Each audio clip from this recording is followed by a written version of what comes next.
Hi TLC King's Palace. How are you this morning or this evening? I trust all of you are doing well. My name is Regina Dartey, as you know. Hi TLC, my name is Pastor Caroline. Welcome again to Vision Talk. Mama Regina, welcome to Vision Talks. Thank you so much for having me here this evening. Regina Dartey, Pastor Regina. Let's know more about Mama Regina and Daddy. Even though he's not here, but still, to be fair, question, Mommy, between you and Dad, who is the best cook? Oh. When I decided to go back to school after I had Reginald, before then my husband didn't know how to cook, do anything in the kitchen, apart from him having his cup of tea and boiling rice. Yes. Wow. So when I went back to school to be trained as a nurse, you don't get home till very late in the night because you have to go to the lab, you have to do this, you have to do that, you have to read, you have to do your assignment, you're going to the hospital, you're here and there. So it was a lot. So most times I will leave the house and I will not come home till very late in the night. Wow. And they will not have food at home.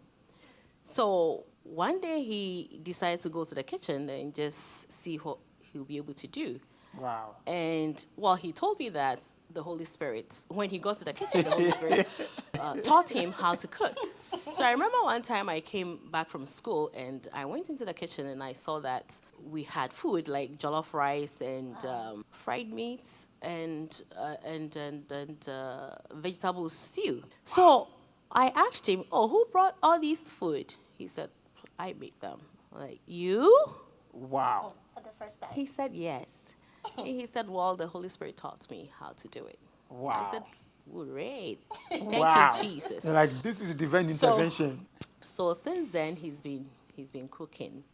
Well, when he has the time, he will go into the kitchen and just cook, make soup, Wow. stew, jollof rice. It doesn't happen all the time. Wow. This is when he has he has time.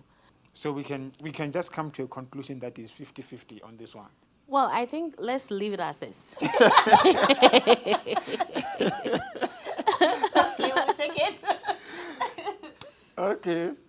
Another simple question. Who is a good listener between you and Dad? My husband is not a visual person. Most time when you see him at church, if somebody is preaching, you see him at church, you will see his eyes closed. He is listening, he's not looking.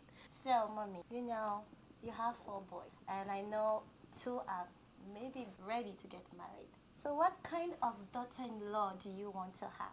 She did ask it. Oh my God. I'm not here to say this is the type of daughter-in-law that I want and this is not what I want.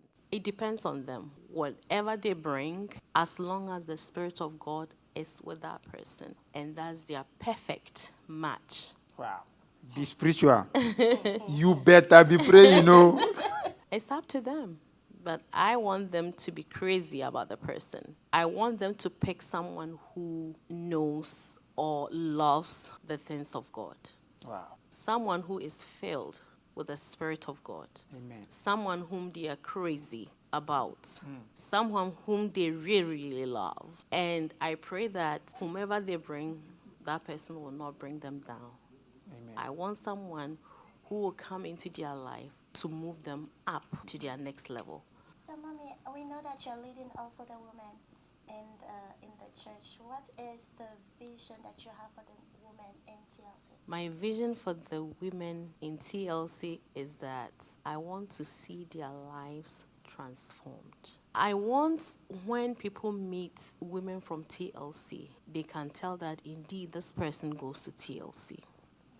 The way they talk, the way they conduct themselves, the way they bring up their children, the way they live with their husbands, the way they take care of their homes.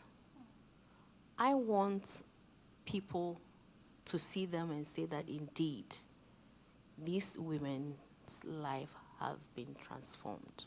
I want when people come close to a TLC woman, they will be able to tell the difference. you go to their home, you know that, yes, they are well put together. They know how to speak. They know how to take care of their homes. They know how to take care of their husbands. They know how to take care of their children. And above all, they are also filled with the Spirit of God. Amen. What does it take to be a woman of God? Most women just pray to marry a great man. But I believe it takes a woman of a different character to stand with a man and support him and do a great work. It takes a different woman altogether. You see, somebody said this thing that, there are so many great men of God out there, and people are praying that, just like you said, be married to great men of God. What they do not know is that God doesn't have so many of these great men of God for him to waste. So before you pray that, God, help me to find a man of God to marry, I believe you ought to ask God for grace. You ought to ask God to help you straighten up your character, teach you how to talk, how to pray, how to dig into the word, how to be quiet in your spirit, and how to be still in your spirit. For a man of God to stand up to minister, for you to receive the word, it means there is a woman who is at home, who is supportive and still in her spirit, that has made that man of God to be able to stand and to minister. Because if I were to give my husband headaches, if I were to be going about talking about nonsense and rubbish, he will not have the peace of mind to come and minister to us.